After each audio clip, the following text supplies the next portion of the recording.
Why does Peruvian Spanish sound so different from other countries in Latin America? There's actually a historical reason for that.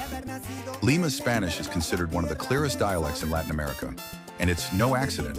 Unlike Argentina, which had massive Italian immigration, or the Caribbean, where African and indigenous influences changed pronunciation, Peru's Spanish remained closer to the Castilian Spanish brought by the conquistadors.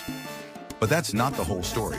The Andean influence on Peruvian Spanish is huge, with Quechua loanwords like chulo, cancha, and palta becoming part of everyday language.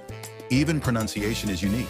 Peruvians don't drop syllables or stretch out vowels the way some other Latin American countries do. And here's something interesting. Peruvians don't use vocio like Argentinians, and they avoid strong regional slang, making their Spanish more neutral and easier to understand. That's why many Spanish learners prefer Peruvian Spanish when studying the language. But at the same time, Spanish in Peru changes depending on where you go. Coastal Spanish in Lima is more formal, while Andean Spanish has Quechua influence, and Amazonian Spanish has its own distinct rhythm and vocabulary. So do you think Peruvian Spanish is really the clearest? Or does another country have better pronunciation?